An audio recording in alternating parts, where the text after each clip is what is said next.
Saya bukan tipe pemimpin yang sering tidak mengapresiasi. Saya sering mengapresiasi. Tetapi kalau kadang-kadang juga saya sampaikan ada yang kurang puas, saya harus sampaikan. Ya, karena ini tidak bisa memimpin organisasi segini besar ya karena saya, ini karena kepentingan semua. Kenapa? Dengan tim muda kita yang 20,3 rata-rata atau 20,9 katanya tergantung dari perhitungan, sama Vietnam memang cukup berat.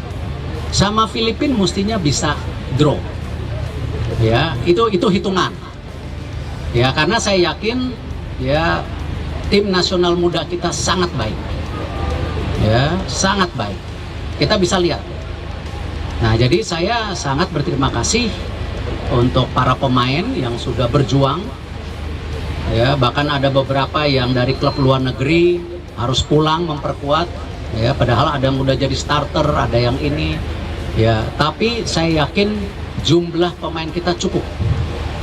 Ya, karena kita sudah membangun 17-20 dan kita sudah membangun juga di Liga 1 U22 harus main 45 menit.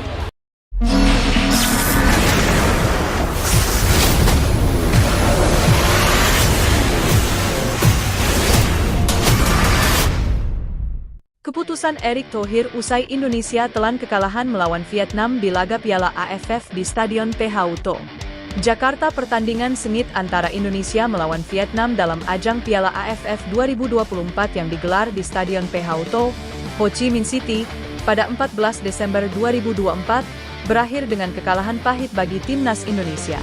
Kekalahan 2-1 ini membawa dampak besar bagi perjalanan tim Merah Putih di ajang bergengsi tersebut dan menimbulkan reaksi keras dari berbagai pihak, terutama para penggemar sepak bola Indonesia.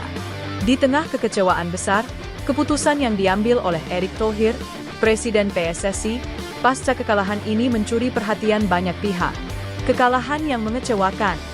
Laga tersebut berlangsung penuh tekanan, dengan kedua tim menampilkan permainan yang cukup ketat dan intens.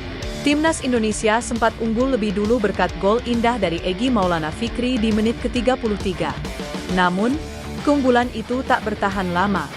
Vietnam, yang dikenal dengan permainan cepat dan agresif, berhasil menyamakan kedudukan lewat gol bunuh diri dari bek Indonesia, Alfeandra Dewanga, di menit ke-53.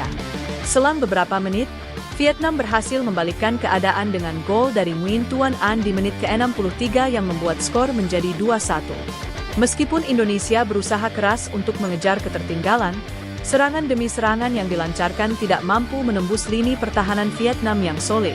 Setelah pertandingan berakhir, reaksi dari para pendukung Indonesia sangat kuat. Kekecewaan jelas terlihat dari ekspresi pemain, pelatih, dan tentu saja para fans yang hadir di Stadion PH Hutong maupun yang menyaksikan lewat layar kaca. Kemenangan ini sangat penting bagi Indonesia dalam rangka melangkah lebih jauh di turnamen, namun nasib berkata lain. Keputusan berani Erick Thohir. Pasca kekalahan tersebut, perhatian publik langsung tertuju pada langkah yang akan diambil oleh Erick Thohir selaku Presiden PSSI. Sejak awal kompetisi, Erick telah memberikan banyak dukungan terhadap timnas Indonesia, namun hasil buruk ini memunculkan berbagai spekulasi mengenai masa depan timnas, pelatih, dan struktur organisasi PSSI. Dalam sebuah pernyataan resmi yang dikeluarkan beberapa jam setelah pertandingan berakhir, Erick Thohir mengungkapkan beberapa keputusan penting yang akan diambil untuk memperbaiki kinerja tim dan menghadapi tantangan berikutnya. Saya mengerti betul betapa besar harapan rakyat Indonesia terhadap tim nasional kita.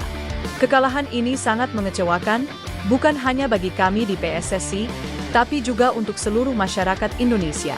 Kami berkomitmen untuk segera melakukan evaluasi menyeluruh dan mengambil langkah-langkah tegas demi memperbaiki kualitas tim nasional. Ini adalah keputusan sulit, namun kami harus bergerak maju dan memastikan bahwa kita tidak terjebak dalam kekecewaan, ujar Erick Thohir dengan tegas. Evaluasi pelatih dan tim. Salah satu keputusan pertama yang diambil oleh Erick adalah melibatkan jajaran manajemen PSSI dalam melakukan evaluasi mendalam terhadap kinerja pelatih dan para pemain.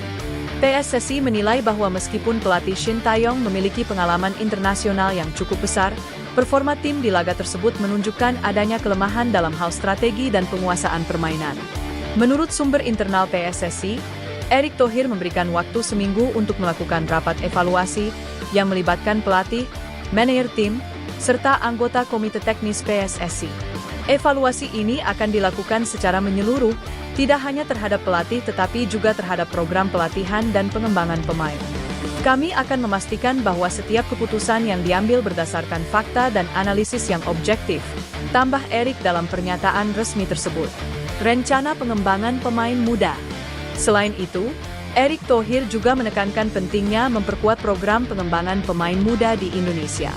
Kekalahan melawan Vietnam menjadi titik tolak bagi PSSI untuk lebih fokus pada pembinaan pemain muda yang berpotensi.